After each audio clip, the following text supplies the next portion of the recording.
swim so free. The Capitol Hill to... Soccer bopper.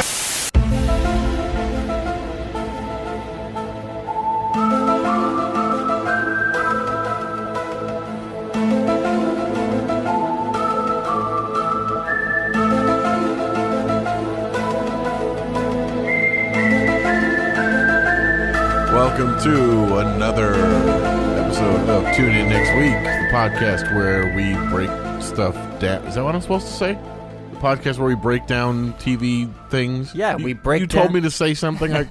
I thought people knew who we were. Well, it's the podcast where we break down and review TV shows of years going by for you, the listener. What he said. Yes. What's up? It's John, and he who just spoke is what's your name again? Brian? Oh, yeah. Brian? Brian. And I'm John. Good to see you. And this is Tune In Next Week. And this is episode 14? Oh, Jesus. Let me look at the episode. Because it wouldn't be a proper Tune In Next Week episode unless I didn't know what episode it was. I can't even find my calendar. Hang on. There it is. Got it. So this is episode 14. Okay, good. So I was right. Awesome. This is episode 14, and if you couldn't tell from the beginning, we are doing The Barney Show. I love you. You love me. I love big aliens and spacecraft. And Satan. Hail Satan. Oh, God. My goodness. But we are doing we are doing The X-Files, and just want to say super happy to see The X-Files back on the air, even though it is just for a 6-episode event, but caught the first 2 episodes, and they were absolutely spectacular. And the episode 3 is actually on right now as we are recording this podcast. Sadly, we're not watching it, but we are recording this podcast for you, the listeners, and I am TiVoing The X-Files so I can watch it later. Very excited to do that. But Brian, it's good to see you, man. Yeah, you too, man. I am woefully behind on X-Files right now. I will wait till they're all aired, and I will binge them all at once. There you go. Probably through iTunes. Cool, excellent. And I know that the new series, the new episodes are available on iTunes, as are this one. And before we jump into this one, speaking of things we need to speak of, I think we need to take care of a little business. I think it's time for some business. So, really quick, I want to just let you guys know where you can find us. We are on Twitter at TuneIn_nextweek. We are also on Tumblr, which is our kind of main base of operations, tunein-nextweek.tumblr.com. And on the subject of a main base of operations, we want to thank JB Recording from www.jbrecording.com. That is a recording studio that we are very happy to call our base of operations. So thank you very much, and please check that out if you are in need of any kind of recording studio services. We can also be heard, as far as the podcast goes here, we can be heard on tunein.com. If you do a search on tunein.com for Tune In Next Week, you will see our episodes there. You can get us on SoundCloud. We're on iTunes, obviously. So yeah, we're just all over the place. We're on YouTube as well. You can get to our YouTube channel by way of our Tumblr page. So please, if you can, subscribe to us on YouTube. We really appreciate it. So if we hit 100 subscribers, we can get ourselves an actual YouTube address. So please subscribe to us on YouTube. We would definitely appreciate that very much. The more places we are, the easier it is for you to listen. That's right. And that's why we do this here, because we love doing this, and we love having you guys listening to us and checking us out. So, thank you so much for supporting us. Much like Barney, we love to share. That's right. Sharing is caring. That's right. And speaking of sharing, there was a lot of sharing that went on in this episode tonight, wasn't there? There was, sharing, in a sense of the word, there was a lot of sharing. Sharing without consent, but, there was still some sharing. Yes.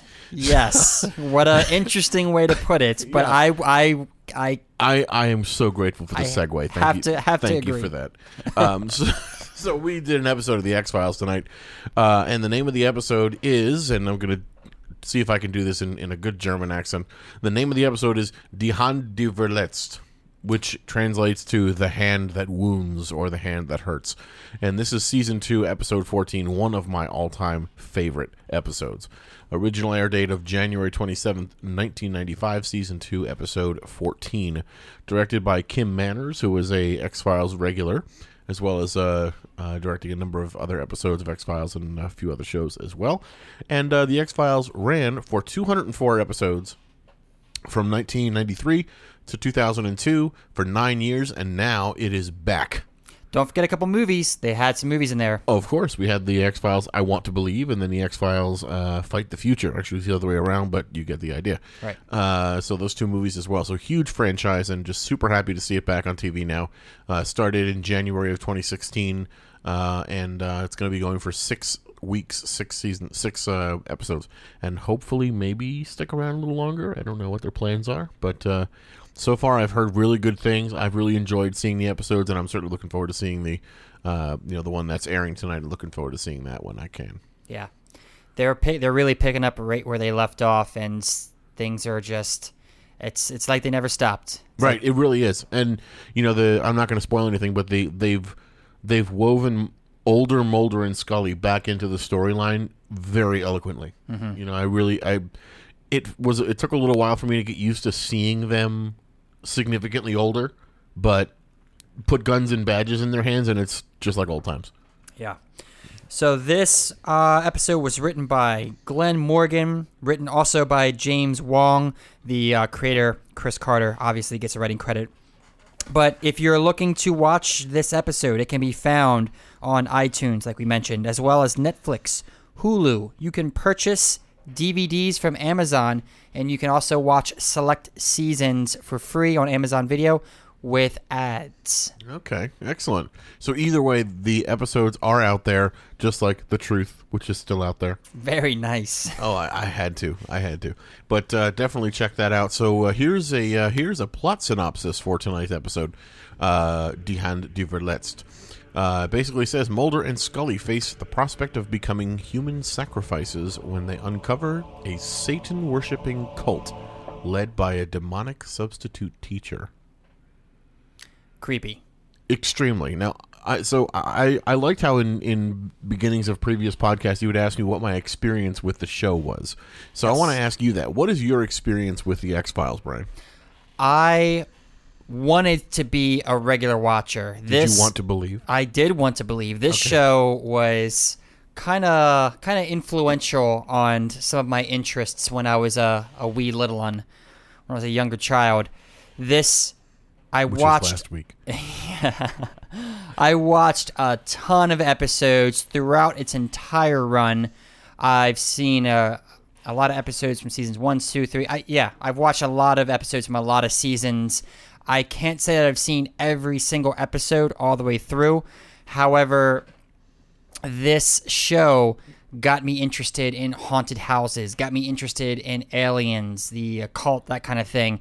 I was never really like a conspiracy freak or a conspiracy nut. I wasn't. Sure. I was interested in that kind of thing, but I really wouldn't label myself as a... You're not a conspiracy theorist. No, I'm not at all. There's, general interest in him, but I wasn't that extreme. I had a ton of books on UFOs, Bermuda Triangle, Bigfoot, Loch Ness Monster, ghosts, a ton of haunted house books, ESP, vampires and monsters and those kinds of things I got into a little bit later, but your standard run-of-the-mill aliens, ghosts, ESP, that kind of thing, that's what I was really interested in. I was a voracious reader as a kid. Cool. I went back and forth between fantasy, sci-fi, and some of this occult and aliens and monster stuff. But it was all because of this show, and I watched this show again, with like other previous shows, with my brother and my mom. We'd watch this show fairly regularly, more than any of these other shows that we've talked about previously. This is one of the shows I've watched more of than anything else. Nice. Yeah, I would say largely the same for me. You know, this certainly did pique my interest in the paranormal and things like that. But I would say this is one of the shows that I actually watched by myself because I was the only one in my family who really had an interest in that much of, that much of the paranormal and the unexplained. You know, my brother and mother really didn't have much of an interest in it. So, this was something I often watched when it came on, and I was watching it by myself, which really explains why this episode in particular freaked me out when I first saw it. And when we jump into this, there's the very first scene, the sequence that happens.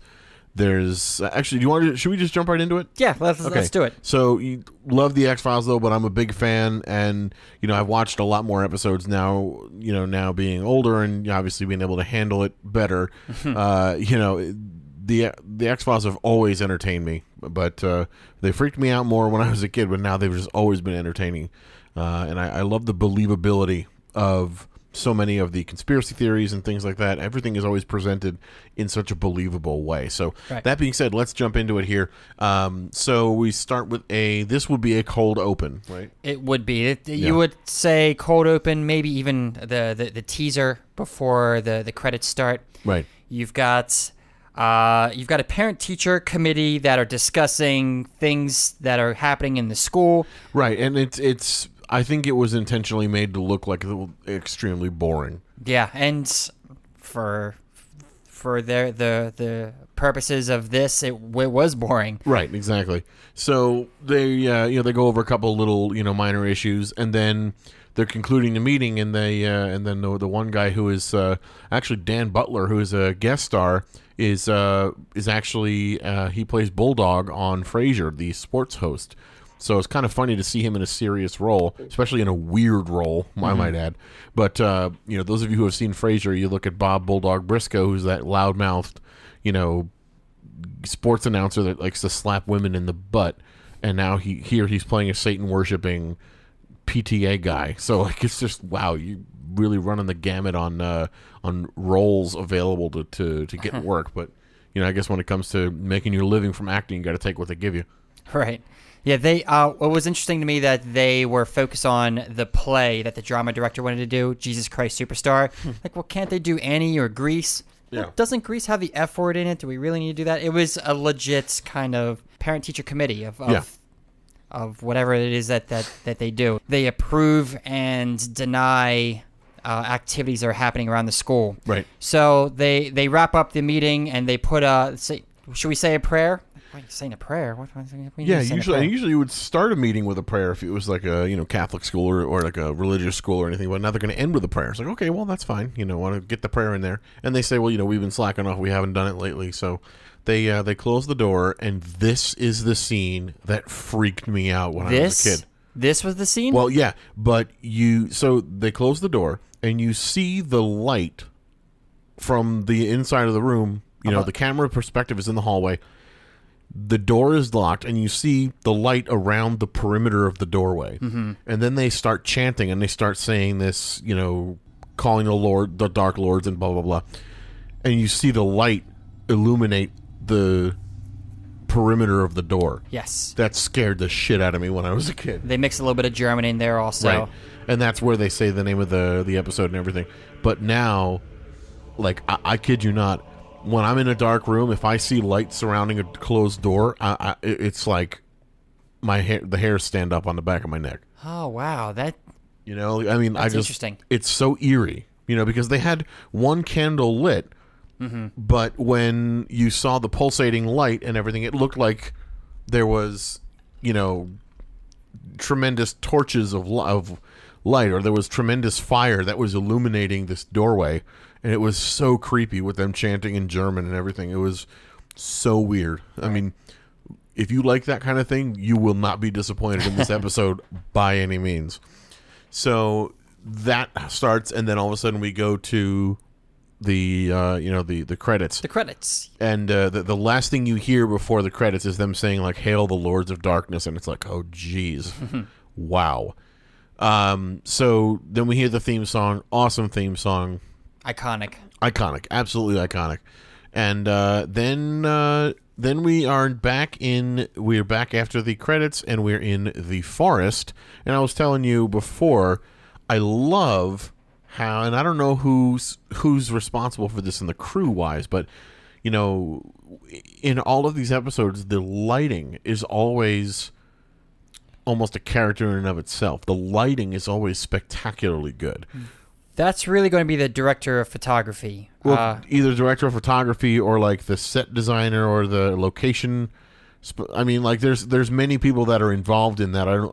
But you know, I'm going to say it's probably largely the vision of, like, you know, the producer or the director or someone who says, I want this beam of light cascading through the woods behind the subjects. Yeah. You know, and I've always loved the way that Chris Carter and his his team use light. Yeah. You know, they illuminate the subjects and the backgrounds. Really, the way they illuminate the subjects in the backgrounds, it really helps to, you know, bolster that feeling of weirdness and uncomfort and you know what's happening. Mm-hmm. So yeah, take us where we are here. So we're in the forest. Great lighting. Yeah, we're in the forest. There's the typical typewriter style font that lets you know where we are, what's happening. We're in New Hampshire, and we've got teens hiking through the woods. They are talking about ceremony, getting things together for a ceremony. It's raining outside, so they all gather around this clearing, and there's a couple dudes, couple girls there. What I found funny is that they had like a case of beer. Yeah, they did have beer with them. And this was like 95, right? Yeah. So I guess it was somebody was of age, or they knew somebody of age, or maybe they stole it from their parents, but they had some beer.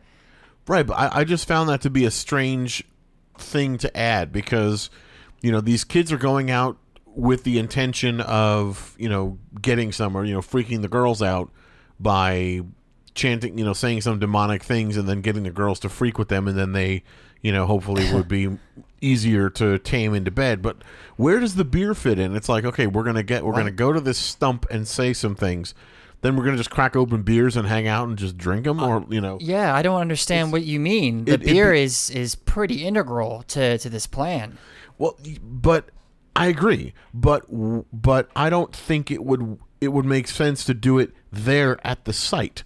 You know, I would think go there and do your little seance or whatever, and then maybe like go back to one of their houses, or like go to another part of the forest where you're going to just sit and relax. You know what I mean? Like, I would disagree. I would be drinking beer on the way, and I would be drinking beer at the site as well. Granted, not during the chanting, not during the ceremony, right. But I want the beer nearby, because whatever the results are, I'm going to want to have a beer, and I'm going to want to offer it to these fine young ladies. Sure. To, you know, using air quotes here, calm the nerves.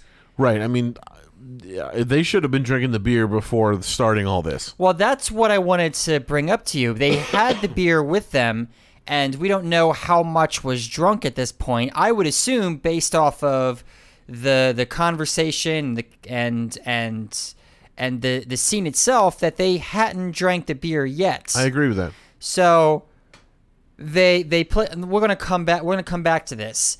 They put it down. They light a candle, and one of the guys pulls out a little piece of paper, and he starts reading from it. A torn page from a book. Yeah, starts reading from it, and it's a chant very similar to the one that we just heard from the parent-teacher Satanist conference earlier right. in the episode. Right. So they do their chanting. Then we hear like Jason Voorhees style Friday the 13th whispering. Yeah. There's just some weird shit going on in the background. So everyone starts getting a little jittery, and granted, it's for a good reason. There's some chanting happening here. So they continue the quote unquote ceremony. They put a candle down on a stump. They light the candle. They do some more chanting. As they chant, it is raining, and the wind is blowing, but the candle goes out. But right. The camera angles go to draw your attention to it, like, ooh, spooky, creepy. The candle blows out. They continue the ceremony, and then all of a sudden the whispering escalates into chanting. Right. The girls look down. There are rats at their feet. Yeah. So they're like, okay, we're done. That's when shit gets real. Right. So one of the girls freaks out and starts running. There are flames popping up all over the place. Flames coming up out of the ground, flames coming out of trees.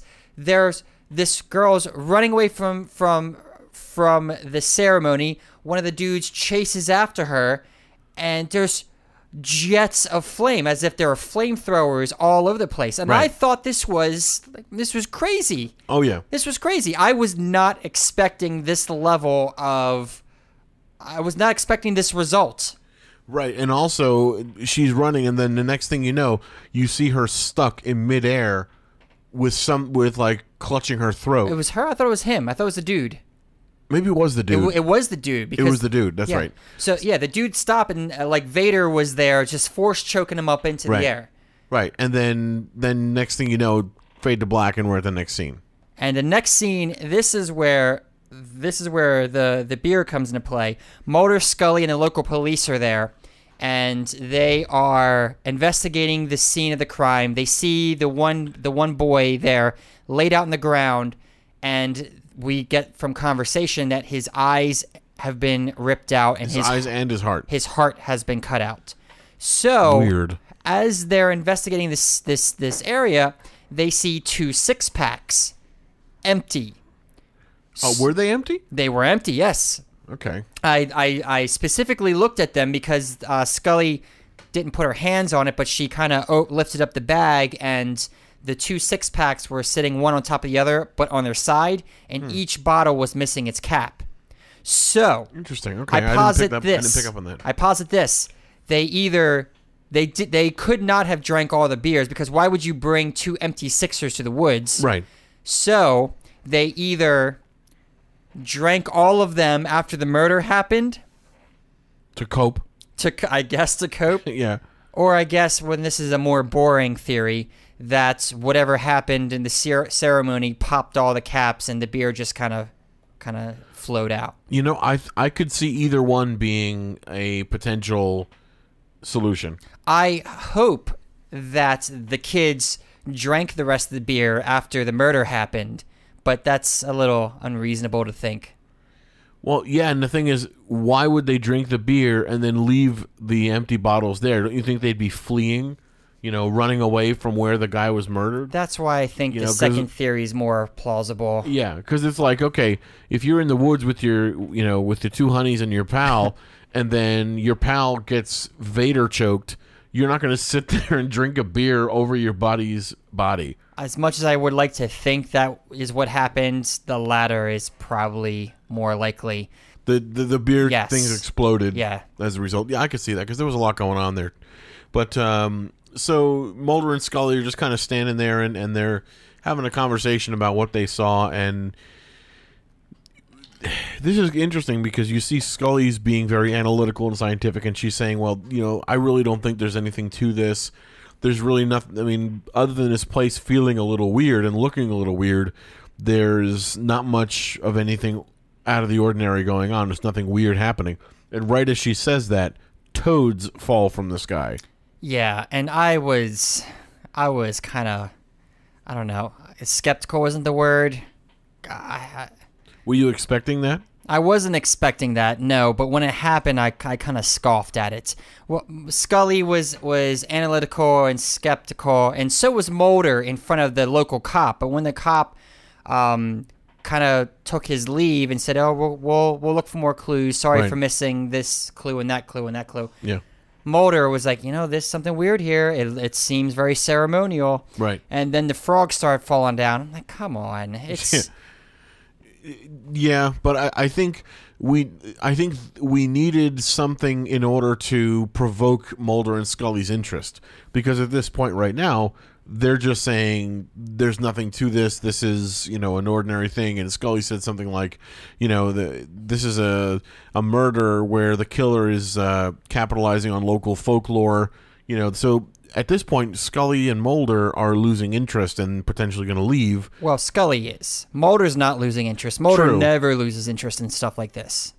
True, but I think there needed to be something that really was a clue that they were in the right place. I agree, and the toads falling from the sky were good for Scully. Because without the toads, Scully would be like, Mulder, there's really nothing here. Yeah. Let's pack up and go. And Mulder would have nothing to really put up a fight with. So the toads, I agree, are a good reason for them to stay and continue the investigation. But still, come on now. Toads raining from the sky. I like their explanation for it in the next scene. Yeah. So let's now talk about that. So now we're over at the school, and we meet. By the way, yeah, Crowley High School. Yeah. Named for Aleister Crowley. Yeah. Are you familiar with Aleister Crowley? No. He is a wizard, a known Satanist. He's a real dude. Oh, wow. He's a real dude, real Satanist. And the fact that he's very there's been lots of stuff written on him about rituals, satanic rituals, occult stuff. Yeah. Ozzy Osbourne has some pretty popular songs based off of Aleister Crowley. Interesting. There's a slew of books written on this guy, books written by this guy. So the fact that this high school was named Crowley High, it's just a little. That's like a little homage. Yeah, that's cool. Yeah. It's a good spot. Did you pick that out? Did you pick that up on that or right away? Yes, right away. Because I've used to be into this stuff when I was a kid, so it's just kind of jumped out at me. Nice. So we're over at Crowley High now, and now we meet the next major character in this in the episode. Here we meet Mrs. Paddock. Yes. And so the kids are in a science class, and we find out that this Mrs. Paddock is going to be, she's going to be substituting because the regular teacher is out sick. Mm-hmm. Now, what I find interesting, and we'll get more into this in a little bit, she's assigning some pretty heavy shit for them to do being a substitute. Really? I didn't notice what she was assigning. No, I'm talking about like with what they have to do later on in the episode. Yeah. And, because typically a substitute teacher, at least from when I was in school, a substitute teacher would have you like working on homework in class or like be giving you really basic or menial shit to do. Yes. Or like you watching a movie during class. I mean, a substitute teacher is not really going to teach the class, so to speak. It's more of just babysitting the kids doing something educational. Read this chapter, do this packet, that kind of thing. I remember the most interesting sub that I had, we were working on something in groups. Then we got, like, I was in high school. We got paired into, like, 5 groups of 3. And we were all working on something in groups for the whole entire period. Yeah. And that was the most work that a sub had ever given us to do that wasn't, watching TV or something. Yeah. But, she's pretty much behaving like a regular teacher. She's doing roll call and all that shit. So, she's establishing herself as something not quite a regular substitute. Right. So after she's introduced, we have a quick shot of Mulder and Scully, and Scully kind of leans into Mulder and is like, "Hey, those animals. So there was tornadoes that were down further south, and those tornadoes probably picked up those toads and threw them at us, and that probably why that was raining toads, which is a good explanation. I've heard of that happening. I've heard of birds and animals being picked up and thrown miles and miles away. So really, that's a thing, though. Yeah, dude. I've never heard that, but that doesn't seem plausible to me. But then again, I'm not. I don't consider myself an authority on the subject. Well, yeah, you're familiar with tornadoes and the destruction that they can wreak, but they have. They're literally it's a twister. Sure. So you'll pick up something from the ground, and maybe after the twister's gone, you'll find it miles and miles away. Right, but they were, when you say miles and miles, you talking 2 to 3 miles or like 15 to 20 to 50 miles? Because they were in New Hampshire, and Scully was talking about those winds being in western Massachusetts. So depending on where they are in New Hampshire and where the the winds were in Massachusetts, there could be a question of that's plausibility, but still, I think you're onto something. Yeah, it's hard to say because they didn't give that level of detail, right. But that explanation allowed me to say, all right, All right, I can believe There's something to that. toads falling from the sky now. It's a reasonable explanation. So this isn't Egypt. Right. Frogs aren't really raining from the sky. Right. Probably been thrown over Right. from the local hurricane, the local tornadoes or whatever. Right. Exactly. So yeah. So now we're back in Paddock's classroom, and the agents are looking for this one particular kid that had signed out the book they were chanting from at the night before. And as soon as they walk in, the kid just starts to freak and tries to climb out the window and doesn't get very far. Which is crazy to me. Yeah. They come in. It's funny that they come into the teacher's office rather than have it announced over the intercom. Hey, student, come to the principal's office. Right. We need to see you. That's true. The FBI agents just waltz in and say, hey, we're here to look for Jerry. Yeah. And he just, oh, shit, and he bolts the window, Now, and tries to climb out of it. complete admission of guilt right there. Yeah. You know, it's like, okay, we're here to talk to you about something. You're going to book it right away. That just clearly says you did it because you're clearly hiding something. But so then we cut to the agents talking to, this kid. And, just really this is where we're kind of relearning about what happened. And he's saying that they just wanted to get some with the girls. And he said, and I wrote some things down here. Scully asked him, why did you take the book? And he says, because I don't know a thing about witchcraft and I wanted it to sound good. Dude, there's your sign, okay? You don't know anything about witchcraft. Why are you fucking with it? Because I get that, his ultimate goal was to get in the girls' pants and take the girls to take the girls to the bone zone. yes. But I don't know. Maybe this is just me, but I would not mess with dark forces for sex. I would. And you know why? You're crazy? Because it's not real. It's not real because I don't believe in it. And if I were that kid, even at that age, even knowing what I know, there would be a TV show based around me. I would be a minor character that would die or get killed off. Right. But I would be that guy that would say, this is bullshit. Let's bust out the Ouija board. Let's bust out the Necronomicon and read from it. I would be the guy that would be killed off in the first act because, it's bullshit. It's bullshit. So I'm with him. Yeah. Okay.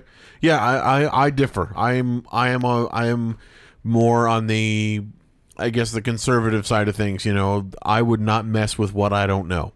Yeah. And there's so many better ways to get in a girl's pants, but again, not.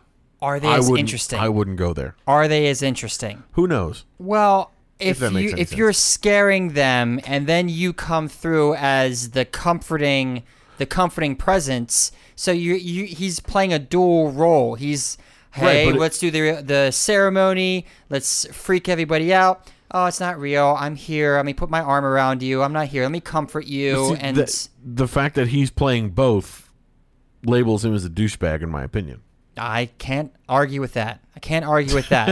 However, So this might be a good topic for you guys to debate. Let's get a little Twitter debate going on or something. Tweet us at TuneIn _next week and hashtag this. Let's make up a hashtag or something. But what do you guys think? Do you think that it's right for kids to scare girls into letting them get in their pants, or do you think it should be something more, something a little more positive?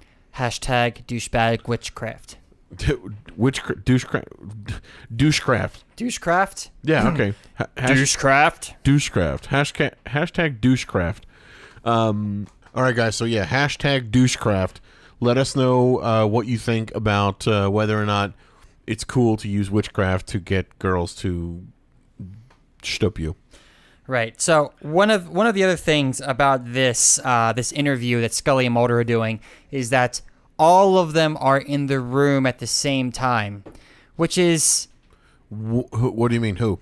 the two girls and the surviving male. Right. Okay. So it's just weird to me that they would be interviewing them all together I agree with that, because usually, I mean, and I remember from when I was a kid, and, you know, not that I had to go to the principal's office very often, but it was always, you know, like if I was in trouble with another kid, I'd get pulled in separately, and then the other kid would get pulled in separately, and I guess they would see whose stories, you know, if the stories align and whatnot. Right. So I agree with that. I found it weird that, you know, the agents were interviewing him in front of the two girls, because then he had to freely admit that all he wanted was to get in their pants. Yeah, which was I didn't like that move. Hashtag douchecraft. Douchecraft. So while this is happening, we've got the conspiring Satanists right outside looking in at the interview. Looking completely not suspicious at all. Very, very suspicious. There's what they're doing. Everything is wrong with what they're doing. Correct. Well, is it? Yes, it is. They're just gathered around together, and they're always huddling they're always huddling together, offering their own little commentary on what's going on. I know the one dude with the glasses, the tall guy with the glasses and the dark hair. He's a counselor. He's a guidance counselor. The other three, though, who are they? Are they parents? I don't think that's ever. You don't really know, other than Dan Butler's character, who is, I guess, the head of them, or the Mr. Osbury, I think his name was. Yeah. But you don't know who the other people are. Really, it's not really revealed, or they're not crucial parts of the story. But you do know that I think one of them might have been the gym coach or something. Okay, yeah, because the guy I think was the gym coach, and then I guess the woman may have been a secretary or a librarian or something. Yeah, that in the very top of the episode, they're labeled as the parent-teacher committee. Right. So obviously, some of them are parents, and some of them are teachers. And I know that the dude with the glasses is the guidance counselor. Right. Mr. Osprey is a parent, so I guess it stands to reason that the other two are teachers. Theoretically. Right. Yeah. So they're discussing Satan-like things and trying to figure out who killed Jerry Stevens. Yeah, who killed the kid out in the woods. None of them owned up to killing the kid in the woods. So they're like, well, who is it? Well, there's a presence among us. Well, but they're also trying to pin it on the kids. They are trying to pin it on the kids because they're trying to deflect as much off of them as possible. Yeah, which is weird because none of them had anything to do with it. So what's there to deflect? Exactly. I guess they don't.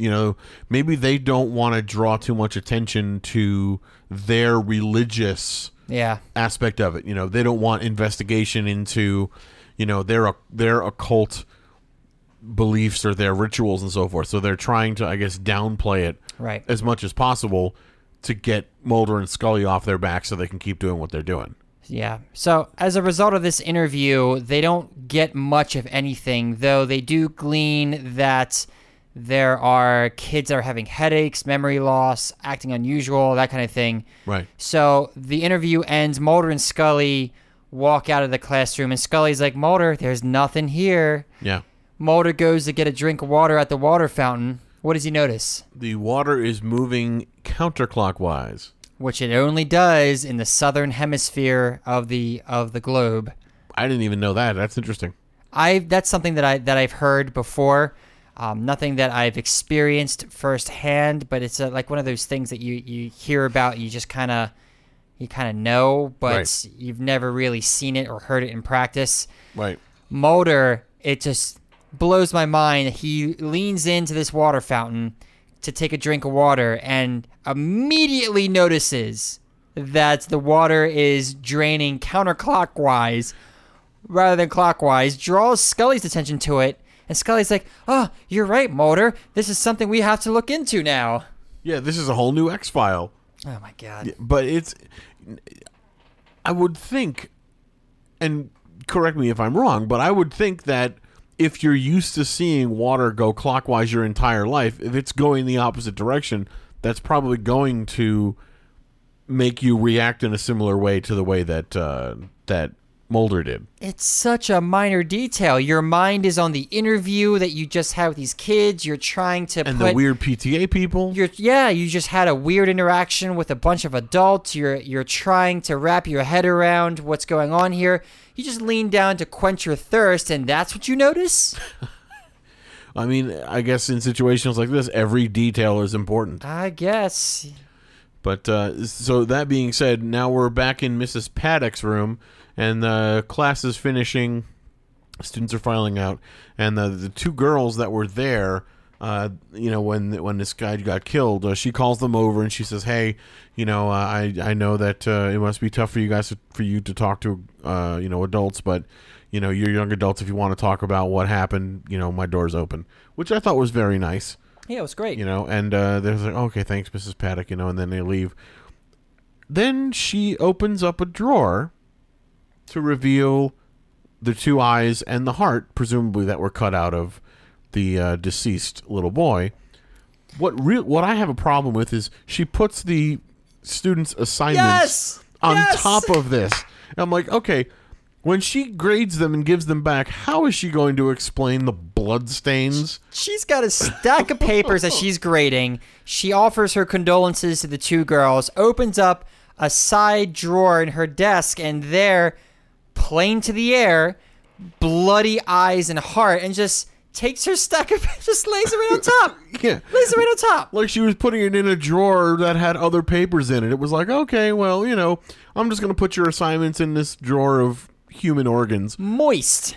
Still moist with the blood. Right. So how is that going to, how are you going to explain this? When you give the kids back their work. Sorry, I was having a jam sandwich as I was grading your papers. Yeah, sorry. I had a rough day at work, and I spilled a little Merlot on your test there. What's the matter with you? God, what an idiot! And talk about wanting to keep a low profile. I mean, that's gonna draw some questions there. Like, mommy, look, I got a 100 on Mrs. Paddock's latest assignment. Oh, why is this covered in blood? Yeah, Ridiculous. Nice going there, Paddock. Anyway, so now Mulder is interviewing one of the PTA people there, the guidance counselor. Yes. Which obviously so convenient that he's the guidance counselor. He has the pulse of what's going on with the kids, but he can't talk about it because that would violate doctor-patient confidentiality. Naturally. So convenient. Yes. And so Mulder's like, okay, well, obviously I can't get anything out of you, so that's fine. And Scully found something on the internet, which I found funny because Scully finding something on the internet basically looked like someone typed it into a DOS prompt. Yeah, I had an issue with this also. Now, I was using the internet in 1995, 1996, 1994 even. Yeah, I mean, like America Online was there, and CompuServe, Prodigy, these sort of graphic-based web portals and everything. So we had already breached the graphical user interface, right? The internet had gone graphical. So why Scully was reading a DOS prompt with an internet article? I mean, I don't. It looked like the Hacker Typer website. Right. If you go into hackertyper.com, no, that's what it looked like she was reading. Okay. So it's just a black screen with green type on it. That just looked like she was just typing in command prompts in a terminal. Right. It was nonsensical. Right. And she found whatever she was looking for off of the quote unquote internet. Yeah. And then I kind of found this interesting. Mulder came up to her and he was saying, well, the Church of Satan has renounced murder. What? Yeah, he had a line about the Church of Satan officially renounced murder, or like it denounced murder and torture. I was distracted by the internet. I didn't catch that line. Yeah, no, they were talking about how, because they're trying to debunk the whole, well, Satan worshipers are responsible for the death and blah, blah, blah. Sure. And then Mulder says, well, the Church of Satan has officially, released a statement officially renouncing murder and torture. Well, that makes sense. The Church of Satan is a real life thing. Yes. And that they're really not as not as awful as their stereotypes make them out to be. Yeah. It's I don't want to say it's a religion of peace. I'm not that familiar with it, but there's probably still some element of peace in their darkness or something. Yeah, they're not evil. No. Anyway, we have no religious affiliation on this podcast. No, and I'm not really familiar enough to speak with any kind of accuracy or confidence. Same here. But anyway, so the next scene is we're back in the substitute's classroom. Yes. And she is passing out the assignment, which is dissecting a pig. Right. And these pigs were she was wheeling a cart around that had a tote in it. The pigs were just piled on top of each other inside of like a 10-gallon fish aquarium. Yes. Just like passing them out. Yeah. Passing them out. They weren't frozen. They weren't soaking in formaldehyde or anything. They're just out to the air. Right. Just dead pigs. Well, now let me mention that because she's talking about how the assignment they have to the end of the period to work on it, and also she said the extra credit will be given to anyone who dissects the heart. Then she takes one of the pigs and throws it into the giant aquarium where the snake was. Now, I don't know if did you see that? I did not see that. Okay. Well, and I saw this in the trivia afterwards in the IMDb trivia, but it said that pigs that are used for dissecting are actually soaked in formaldehyde, or like they've been treated with formaldehyde, so they would be unfit for consumption by other mammals or other animals. They'd be poisoned. Right. So she essentially was poisoning her snake by feeding a formaldehyde-infested pig to it. Great. Another bonehead move by Mrs. Paddock. I kind of find it funny. I don't want to say this yet. I'll say it when we reveal a little bit more about Mrs. Paddock. But so anyway, the kids are starting to work on their assignments there, and you just see Shannon just start freaking out for no reason. Who is Shannon? Shannon's the daughter. Shannon is the daughter of. Yeah, I think the other one of the girls that was there that night, right? She was there that night at the ceremony that wound up killing Jerry through force choking. Right. She's the daughter of Mr. Osprey, who is also part of the parent-teacher committee. Right. The balding gentleman. Right. So she was there that night. She's in Mrs. Paddock's class. She was interviewed by Mulder and Scully. She's about to dissect this pig, and her lab partner says, "Hey, I'll cut it open. You take care of the heart." She's like, "Okay." So her lab partner starts cutting it open, and the camera pans around, focuses on her face, and she starts hyperventilating. She's looking down at the pig. Clearly having a panic attack. Yes. And she's having all kinds of these visions coming to life. And then every so often, every, say, third or fourth shot, we go over to Mrs. Paddock, who is looking at her basically like just sort of watching her with this deadpan look on her face. Yeah. Like expectant. Yes. She's like watching her kind of like this, it's about to happen, yep. And looking at her, but kind of dispassionately. And disconnectedly. Yeah. Yeah. So Shannon, that's a word. So Shannon's looking at this pig. The pig is moving on its own, but of course this is from Shannon's perspective. Right. The pig is sliced open. Its guts are exposed to the world. The heart starts beating. Its heart starts beating. Pig starts squirming around and squealing, and Shannon starts screaming like a loud, long scream. And I gotta say, for whatever actress played Shannon, she personified terror. In that scene, yes. That was.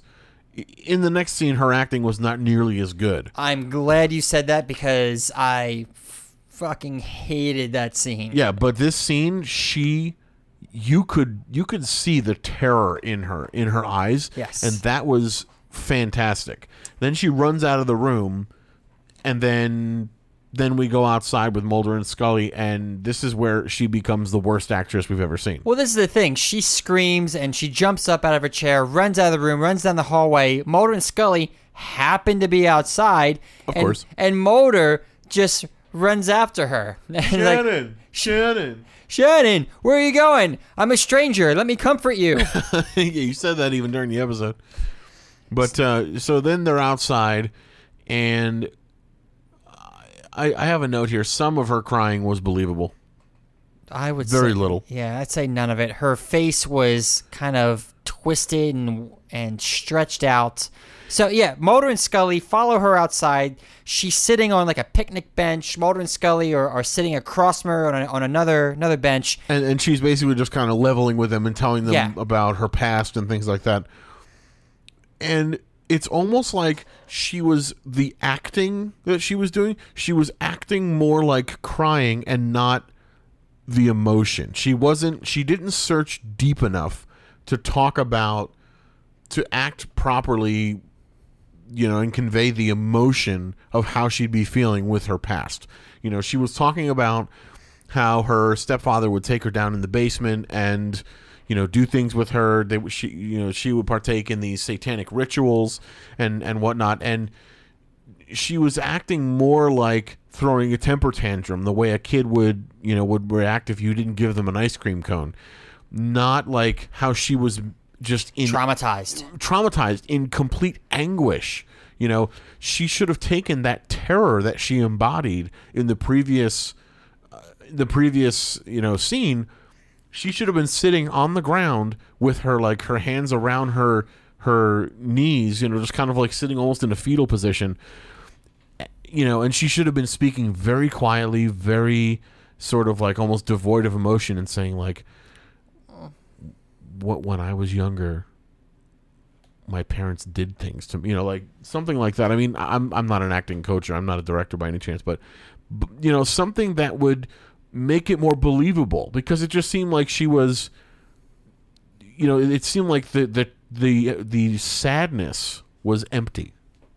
What do you think? I would disagree with the sitting down, the fetal position, that kind of thing. It's she had the right idea with how she was portraying this. It's just the delivery was poor. Yeah. The whole like picnic table thing felt too after school special to me. Yeah. That was why I thought of the whole fetal position thing, or maybe like sitting up against the wall. Like something that wasn't as happy as sitting on a park bench. Yeah. Or sitting on a picnic table. It's just terrible delivery. Yeah. She recounts a field trip that she went on. Where she repressed memories of sexual abuse. She, when she was getting abused, she imagined that she was having an out-of-body experience so she could separate herself from the experience. Right. All very potentially powerful stuff. She also recounts a satanic ceremony that happened in the basement with her and her sister, right, who was 8 years old, by the way. Right. She, the people that were performing these ceremonies on her and her sister called her a breeder, and among the sexual touching, they made her pregnant, she claims, 3 times, and she's had 3 babies. And when I say babies, I mean that it sounds like from her description that they made her pregnant 3 times and aborted her fetus before it was fully developed, right, 3 times. And her father sacrificed her 8-year-old sister in a satanic ceremony, right, and then told everybody that it was some kind of car accident or something like that. Right. Awful stuff. Yeah. And potentially, I don't know. It's just the way it was delivered. I didn't believe it. I didn't believe any of it. I wanted to believe it. Yeah. I really wanted to believe it. It could have been so great. Oh, yeah. It's just wasn't. It's really dark stuff. And I wanted it to be, I wanted to feel awful. I wanted to feel bad for this. But right. It just wasn't delivered in a way that's made me care. Right. I agree. Didn't care. I agree with that. So now we're going over to her house where the head of the PTA is the balding guy. Yes. You know, and Mr. Osprey. right. As Mulder and Scully are walking up to their house, he walks out the door. Where's where is she? Is she with you?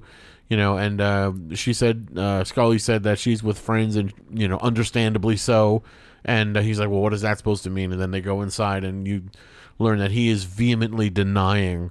Oh yeah. All these things that they undoubtedly just filled him in on. And he said, oh, someone put these ideas in her head and blah, blah, blah. And, his wife is kind of crying. So, so he goes and gets her a glass of water. And then this is where Mulder goes with him and Scully talks to her by herself. And we're over in the kitchen, and the guy, PTA guy, Mr. Osprey, is filling up the glass of water. And Mulder kind of walks over to this door that looks very out of place. This door with ancient hinges on it. Would you say it's out of place? I've seen weirdly placed basement doors before. Okay. Yeah, I mean, it felt out of place to me. Mm-hmm. It looked gothic, with with the iron handle and the iron hinges and everything. Definitely did. And Mulder opens the door, and then at that point you hear Mr. Osprey start saying something funny or chanting something, and then Mulder's looking down into the basement, which all you see is a wooden staircase going down into complete darkness. And then he says something to Mr. Osprey. He's like, well, even the devil can quote scripture to fulfill its needs or something. And then the door just slams shut. Yeah, so they're verbally sparring there. Right. He's filling up the glass of water, and Mulder's asking him about Shannon, and he breaks the glass with his hands too. Yeah, he breaks the glass, squeezing it so hard. Yeah, so Mulder goes and opens up the door, and then gives him Mr. Osprey quotes the Bible, and then Mulder shoots back at him that line that you right. mentioned. So then the door on its own accord slams shut, and Mr. Osprey's like, you get out of here. You put those thoughts in my daughter's head. Yeah. So before that, though, Scully and Mrs. Osprey are out in the living room. The men just recently have left. Right. And she's kind of grilling her and says, how's your relationship with your daughter? It's like, oh, well, she hates me recently. I don't know why. And Scully brings it out of her like, well, did you have another daughter? And she's like, well, no, first she says, has Shannon ever been pregnant? And Mrs. Yes. Osprey gets really offended. She's like, no, how could you possibly ask Right. that? Then she said, well, did you have another kid? And she says, yes, I had an 8-month-old that died. 8 weeks. Yeah, 8-week-old that died in a crib death. Which is weird because that's never resolved. Shannon is saying, I have an 8-year-old sister who was killed. Right. Her mom's saying, well, I had a daughter who was 8 weeks old. So these repressed memories are really...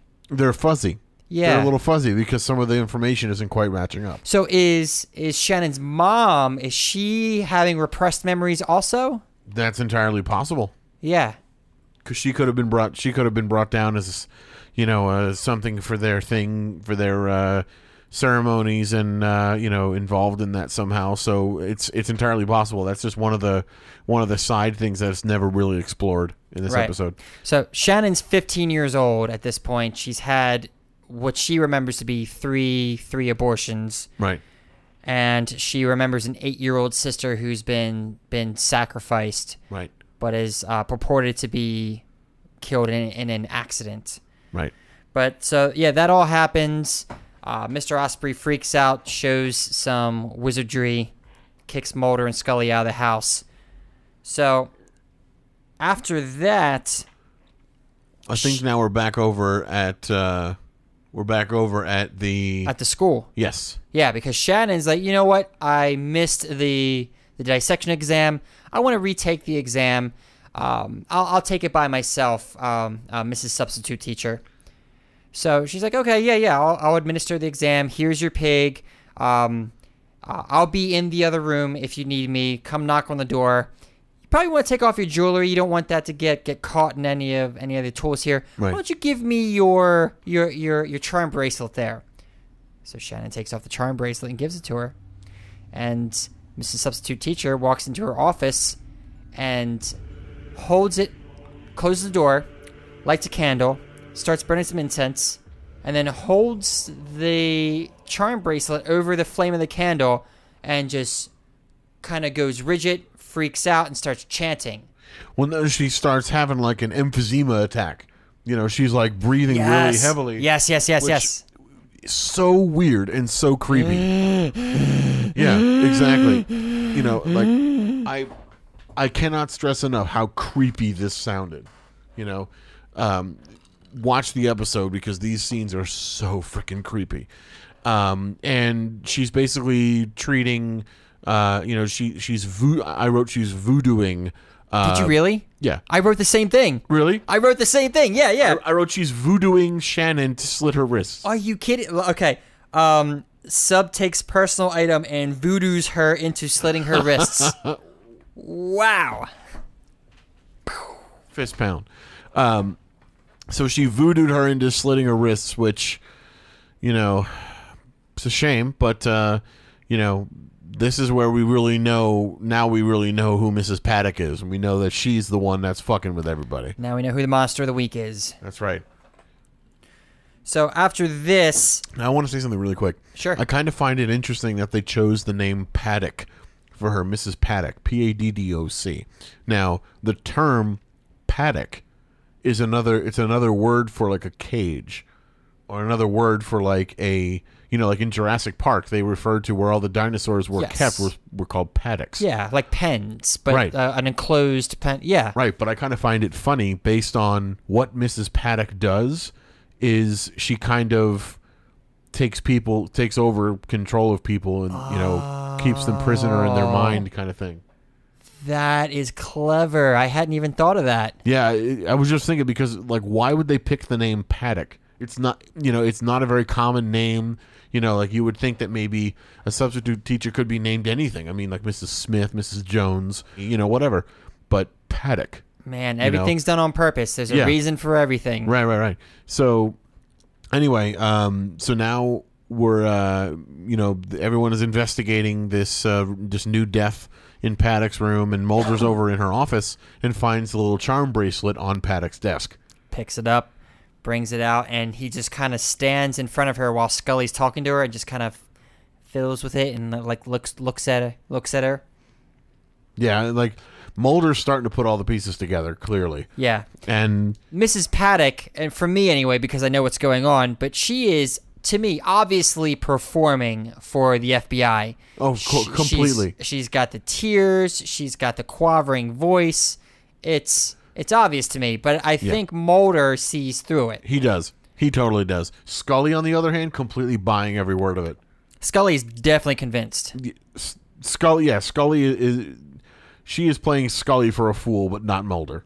Right, so Mulder and Scully confer, and they're like, I think Osprey, we need to figure out what's going on with Osprey. You should look more into Paddock. So while they're conferring, the sub is looking at the table and sees a pen. She sees Scully's pen sitting on the table. Yes. So she grabs Scully's pen. When the power goes out, conveniently. Yes. And so the power goes out in the school, but it apparently goes out all over town as well. Right. Because Scully stays at the school, starts getting on the internet and doing more research. And she's doing this without power. Yes, I wrote that down. Despite the power being out, we still have access to the internet. She's using wideband Wi-Fi. Of course she is. Yeah. Because that was available in 1995. So while she's doing that, Mulder drives back over to the Osprey's house where power's out there as well. He gets a flashlight, goes inside. And of course the first place he goes is to that weird door. That basement. To the basement. Yeah. And he goes down there and hears a noise, whips around real fast, and there's Mr. Osprey right there, standing there in the dark. Yes. Waiting for him. He spills his guts, lets him know, hey, we're a satanic cult. We have performed ceremonies before, but none of the weird stuff. We didn't do any weird stuff. we kept that out. We just did enough to get them into it, and we were planning on revealing to them the true nature of the religion. Them being kids. Yeah, we just wanted to bring them in. We just, Right. we doing like kid stuff. Yeah, well, we're just a bunch of people that, you don't go to church. We do little, Satan worshiping here and there, no big deal. And, so him and Mulder have a little heart-to-heart, and, now, so Mulder's like, well, look, you're still responsible for part of this, so I have to arrest you. And at that point, Paddock's at it again. Yes. She's doing her little voodoo thing, but this time she's got Scully's pen. And thankfully, what she's doing is fairly innocuous. She's basically channeling Scully, who calls Mulder on his cell phone and just says, Mulder, I'm at the school, I need help. She does this weird thing. So Scully's still looking on the internet via command line, Right. looking up information, whatever information she can. In Paddock's room. In the classroom. She's in Paddock's classroom. Yeah, in the classroom. While Paddock's in her office. In her office. So Paddock is holding the pen over the candle, doing the weird breathing again. She reaches out with her other hand and dials Mulder. Mulder answers the cell, and you hear Scully's voice, I'm in trouble, Mulder, come to the school. And they hang up. Right. So Mulder cuffs Osprey to the handrail of the basement steps, runs out, drives over to the school, meets Scully, and Scully's like, I didn't call you. What are you doing here? And then he's like, we were tricked. Yeah, and that whole time, the camera cuts back to Osprey's house, and you see the door to the basement open by itself, and then you see the Paddock snake slither down the steps and basically wrap itself around Osprey and choke him to death. Yes. So it chokes. What a shitty way to die. Yeah, that's What a weird way to die. pretty terrible. But you know what? If I'd rather be choked out than eaten alive, because True. that's what happens. Mulder and Scully show back up. They go into the house. They go down to the basement, and they see digested human remains. Right. And they're looking at it, and Mulder notices what looks like snake tracks. Or snake skin. Well, he notices snake tracks first, and Scully's like, it's Yeah. impossible. A snake couldn't have eaten and digested a human in Right. that short amount of time. It would take weeks, months even. Right. And then Mulder says, what about this snake skin over here, Scully? And then Scully goes, there was a rattlesnake or a boa constrictor, whatever it was. There was a snake in Paddock's room. And they're like, all right, now we know. Now we Yes. know Paddock is in on this. How they make that leap, though, is kind of irks me, because they notice the snake. Scully notices the snake in the classroom, but how could that be the same snake that ate Osprey in his basement across town? Yeah. Well, we don't know how the snake got there. I mean, the snake... It's a leap of logic. Exactly. So now, and like during this particular part, Paddock's eyes looked so demonic. Yeah, and while this was happening, also we've got the cut over to Paddock. She's got snake eyes. She's kind of shaken as she's doing her voodoo thing. We got a shot of the Satanists conspiring, and the Satanists are saying, "Hey, we know there's a presence here now. Don't know who it is. Obviously, Osprey is dead. We need to sacrifice Mulder and Scully to get whatever this presence is away from here." Right. So they conspire. FBI shows up. They quickly blow out the candles in their conspiratorial room, and they rush off. Mulder and Scully come into the school. They go to whatever conference room. They go to Paddock's room, and Paddock is laying on the ground with her nose bleeding, Yes. and she's like, "Oh, they came and stole the snake," and blah blah blah.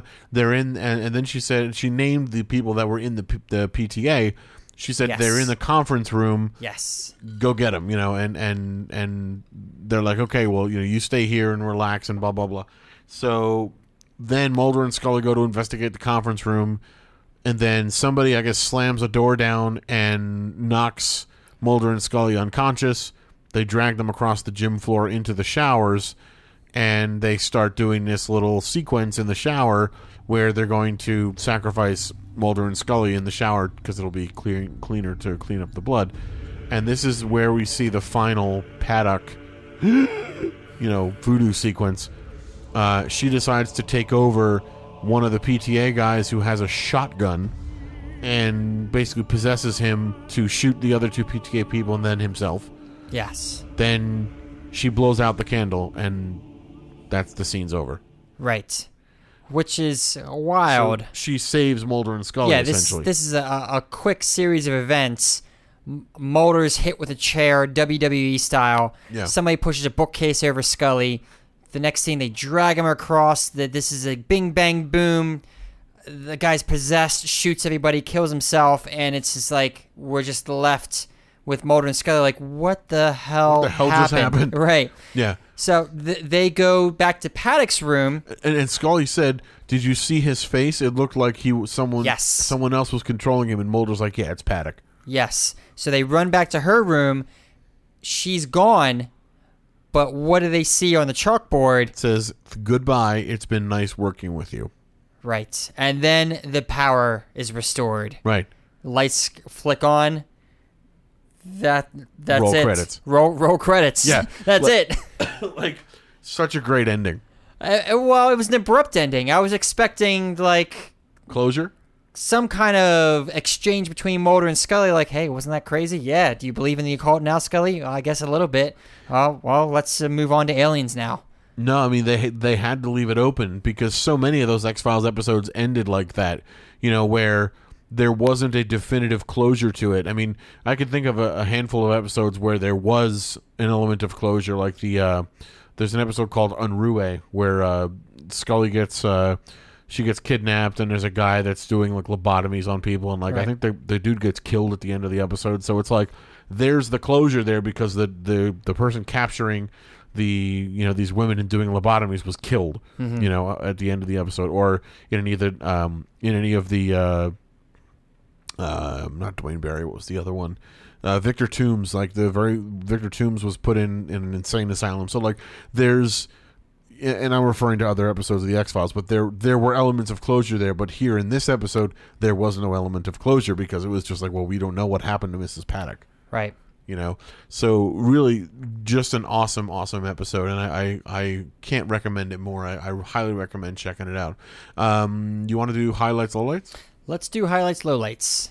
All right, so why don't you go ahead and start off with your lowlight? My lowlight, it might be obvious to you at this point. Okay.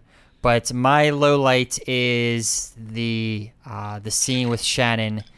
The Shannon in the Shannon interview, where she is she's not being grilled at all. She was somehow convinced to talk to these 2 strangers about her repressed memories, and it all just comes out. I can't say any better than I said it earlier.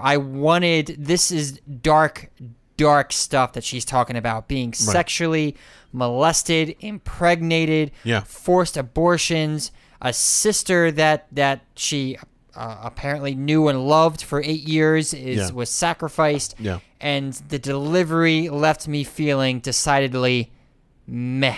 Yeah, I agree with that. And we kind of talked earlier about her acting just really not bringing that home. Yeah. It kind of being just words instead of, an anguished teen,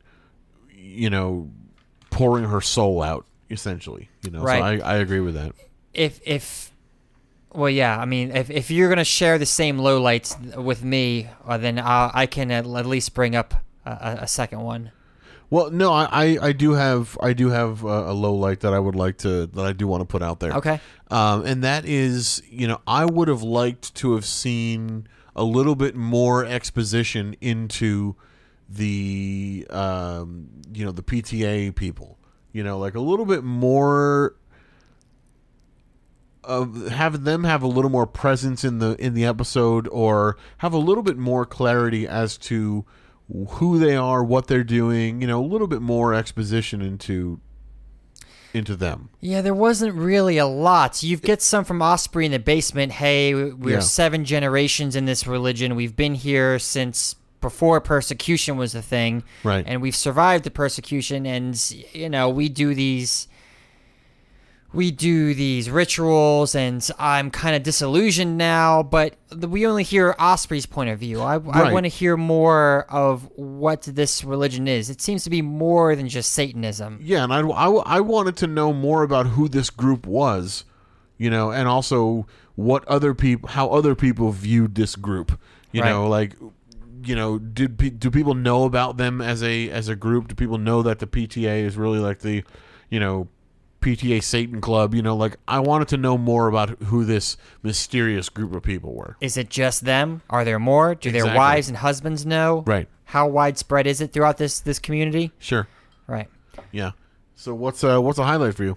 My highlight is the atmosphere. There was the music, the ambiance. I know you mentioned lighting a bit earlier, but the whole atmosphere of the of the episode, it was decidedly creepy, and it was well done, and it was very engrossing despite some of the plot holes that I found, despite some of the poor acting. It was very engrossing because of the settings, the camera angles, the camera work, I don't want to say lighting just for the sake of saying lighting, but the music in tandem with the whole production. Yeah, the whole production. It really drew me in. It kept me focused, despite the failings that I identified after the fact.